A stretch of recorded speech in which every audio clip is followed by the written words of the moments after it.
everyone. ഇന്ന് നമ്മൾ നോക്കാൻ പോകുന്നത് പ്രൈം ഫാക്ടറൈസേഷൻ. എന്താണ് പ്രൈം ഫാക്ടറൈസേഷൻ? ഒരു നമ്പറിനെ പ്രൈം നമ്പേഴ്സിന്റെ പ്രോഡക്റ്റ് ആയിട്ട് എഴുതുന്ന ആ പ്രോസസ്സിനെ അല്ലെങ്കിൽ ആ മെത്തേഡിനെയാണ് നമ്മൾ എന്ത് പറയുക, പ്രൈം ഫാക്ടറൈസേഷൻ എന്ന് പറയുന്നത്. സോ നമുക്കിവിടെ 8 എന്നുള്ള ഈ ഒരു നമ്പറിനെ നമുക്ക് എന്ത് ചെയ്യാം, പ്രൈം നമ്പേഴ്സിന്റെ പ്രോഡക്റ്റ് ആയിട്ട് എഴുതി നോക്കാം. ഓക്കെ, അപ്പോൾ ഞാൻ അതിന് 8നെ 2 എന്നുള്ള പ്രൈം നമ്പർ കൊണ്ട് ഡിവൈഡ് ചെയ്യണം. അപ്പോൾ നമ്മളിവിടെ ചെയ്യേണ്ടത് പ്രൈം നമ്പേഴ്സ് കൊണ്ട് ഡിവൈഡ് ചെയ്യണം കേട്ടോ, പ്രൈം നമ്പേഴ്സ് കൊണ്ട് ഡിവൈഡ് ചെയ്യണം. സോ 8നെ 2 കൊണ്ട് ഡിവൈഡ് ചെയ്യുമ്പോൾ എനിക്ക് 4 എന്ന് കിട്ടും. ഇനി അഗൈൻ 4നെ ഞാൻ 2 കൊണ്ട് ഡിവൈഡ് ചെയ്യാണ്, സോ 2 എന്ന് കിട്ടും. 2നെ വീണ്ടും ഞാൻ 2 കൊണ്ട് തന്നെ ഡിവൈഡ് ചെയ്യാണ്, സോ എനിക്ക് 1 എന്ന് കിട്ടും അല്ലേ. അപ്പോൾ 1 എന്ന് കിട്ടി കഴിഞ്ഞാൽ നമുക്ക് ഈ പ്രോസസ്സ് സ്റ്റോപ്പ് ചെയ്യാം. സോ 8നെ നമുക്ക് എങ്ങനെ എഴുതാം, ഈ പ്രൈം നമ്പേഴ്സിൻ്റെ ഒക്കെ പ്രോഡക്റ്റ് ആയിട്ട് എഴുതാം. So 8 equals 2 times 2 times 2, right? അല്ലെങ്കിൽ 2 to the power 3 എന്ന് പറയാം അല്ലേ.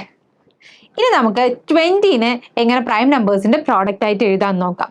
സോ 20 എന്ന് പറയുമ്പോൾ 8 എന്ന് പറയുമ്പോൾ ഒക്കെ എന്താണ്, ഈവൺ നമ്പേഴ്സ് ആണ് അല്ലേ. അപ്പോൾ നമ്മൾ ഡിവൈഡ് ചെയ്യേണ്ട ഒരു പ്രൈം നമ്പർ എന്ന് പറയുന്നത് 2 തന്നെയാണ്. ഓക്കെ, അപ്പോൾ 20നെ ഞാൻ 2 കൊണ്ട് ഡിവൈഡ് ചെയ്യുമ്പോൾ എനിക്ക് 10 എന്ന് കിട്ടി. അഗൈൻ 10നെ ഞാൻ 2 കൊണ്ട് ഡിവൈഡ് ചെയ്യുമ്പോൾ എനിക്ക് 5 എന്ന് കിട്ടി. 5നെ ഞാൻ ഡിവൈഡ് ചെയ്യുന്നത് ഇനി 5 എന്നുള്ള ആ ഒരു പ്രൈം നമ്പർ കൊണ്ടാണ്. 5 ഒരു പ്രൈം നമ്പർ ആണല്ലോ, അപ്പോൾ 5 കൊണ്ട് തന്നെ നമുക്ക് ഡിവൈഡ് ചെയ്യാം. സോ എനിക്ക് 1 എന്ന് കിട്ടി. അപ്പോൾ എനിക്ക് ഈ പ്രോസസ്സ് ഇവിടെ സ്റ്റോപ്പ് ചെയ്യാം അല്ലേ. ഇനി 20നെ എനിക്ക് എങ്ങനെ എഴുതാം, ഈ പ്രൈം നമ്പേഴ്സിൻ്റെ ഒക്കെ പ്രോഡക്റ്റ് ആയിട്ട് എഴുതാം അല്ലേ. So 20 equals 2 times 2 times 5, right? അല്ലെങ്കിൽ 2 സ്ക്വയർ ടൈംസ് 5 എന്ന് പറയാം. ഇനി നമുക്ക് 36നെ എങ്ങനെ പ്രൈം നമ്പേഴ്സിന്റെ പ്രോഡക്റ്റ് ആയിട്ട് എഴുതാൻ നോക്കാം. സോ 36 നമ്മൾ ആദ്യം 2 കൊണ്ട് ഡിവൈഡ് ചെയ്യുന്നു. സോ നമുക്ക് 18 എന്ന് കിട്ടി. 18നെ വീണ്ടും 2 കൊണ്ട് ഡിവൈഡ് ചെയ്യാണ്. സോ നമുക്ക് 9 എന്ന് കിട്ടി. 9നെ നമ്മൾ ഡിവൈഡ് ചെയ്യുന്നത് 3 കൊണ്ടാണ്. ഓക്കെ, 3 കൊണ്ട് ഡിവൈഡ് ചെയ്യുമ്പോൾ എനിക്ക് 3 എന്ന് കിട്ടി. 3നെ വീണ്ടും 3 കൊണ്ട് തന്നെ ഡിവൈഡ് ചെയ്യാം. സോ നമുക്ക് 1 എന്ന് കിട്ടി. ഈ പ്രോസസ്സ് ഇവിടെ സ്റ്റോപ്പ് ചെയ്യാം അല്ലേ. ഇനി 36നെ നമുക്ക് എങ്ങനെ എഴുതാം, ഈ പ്രൈം നമ്പേഴ്സിൻ്റെ ഒക്കെ പ്രോഡക്റ്റ് ആയിട്ട് എഴുതാം അല്ലേ. So 2 times 3 times 3, right? So അല്ലെങ്കിൽ 2 സ്ക്വയർ ടൈംസ് 3 സ്ക്വയർ എന്ന് പറയാം അല്ലേ.